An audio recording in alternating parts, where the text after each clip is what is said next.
ನಮಸ್ತೆ. ಇದು ಮಂಗಳವಾರ ಮಧ್ಯಾಹ್ನ ಸಾಂಬಾರು ಬಂದು ಬಸ್ಸಾಂಬಾರು ಮಾಡಬೇಕು ಅಂತ ಮಾಡ್ತಾಯಿದ್ದೀನಿ. ಹೆಸರು ಕಾಳು ಸಬ್ಬಕ್ಕೆ ಸೊಪ್ಪು ತಂದಿದ್ದೆ, ಅದನ್ನೆಲ್ಲ ಕ್ಲೀನ್ ಮಾಡಿ ತೊಳೆದಿಟ್ಕೊಂಡಿದ್ದೀನಿ. ನಾನು ಹೆಸರು ಕಾಳು ಫಸ್ಟ್ ಹಾಕ್ಬಿಟ್ಟೆ ಕುಕ್ಕರ್ಗೆ, ಆಮೇಲೆ ಸೊಪ್ಪೆಲ್ಲ ತೊಳೆದ್ಬಿಟ್ಟು ಹಾಕಿ ಉಪ್ಪು ಹಾಕ್ಬಿಟ್ಟು ಒಂದು 3 ವಿಸಿಲ್ ಕೂಗಿಸ್ಕೊಂಡೆ. ಚೆನ್ನಾಗಿ ಬೆಂದಿತ್ತು ಸೊಪ್ಪು. ಸರ್ ಅಷ್ಟೊತ್ತಿಗೆ ರುಬ್ಕೊಳ್ಳೋದಕ್ಕೆ ಜೀರಿಗೆ, ಮೆಣಸು, ಬೆಳ್ಳುಳ್ಳಿ ಮತ್ತು ಈರುಳ್ಳಿ ಹುರಿದ್ಬಿಟ್ಟು ಹಾಕ್ಕೊಂಡಿದ್ದೀನಿ.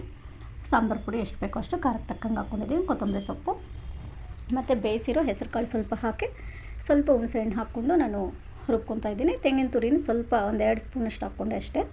ರುಬ್ಬಿಟ್ಟು ನಾನು ತೆಗೆದೆ. ಸರ್ ಅಷ್ಟೊತ್ತಿಗೆ ಟೈಮ್ ನಿನ್ನೆ ತುಂಬಾ ಕಮ್ಮಿ ಇತ್ತು, ನನಗೆ ಬೇಗ ಅಡುಗೆ ಮಾಡಬೇಕಾಗಿತ್ತು. ಸರ್ ಅಷ್ಟೊತ್ತಿಗೆ ರುಬ್ಬಿಟ್ಟು ಸೈಡ್ಗೆ ಇಟ್ಕೊಂಡ್ಬಿಟ್ಟು ಒಗ್ಗರಣೆಗೆಲ್ಲ ರೆಡಿ ಮಾಡಿಕೊಂಡೆ. ಸೊಪ್ಪು ಒಗ್ಗರಣೆಗೆ ಸ್ವಲ್ಪ ಫಸ್ಟ್ ಮುದ್ದೆ ಮಾಡಿಬಿಡೋಣ ಅಂತ ಮುದ್ದೆಗೆ ಇಟ್ಬಿಟ್ಟು ಫಸ್ಟ್ ಮುದ್ದೆ ಮಾಡಿಕೊಂಡೆ.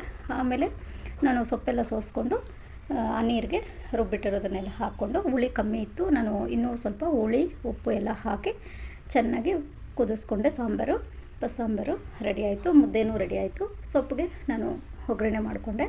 ಈರುಳ್ಳಿ 1-2 ಮೆಣಸಿನ್ಕಾಯಿ ಎಲ್ಲ ಹಾಕಿ, ಕರಿಬೇವು ಎಲ್ಲ ಹಾಕಿ ನಾನು ಒಗ್ಗರಣೆ ಮಾಡಿಕೊಂಡೆ.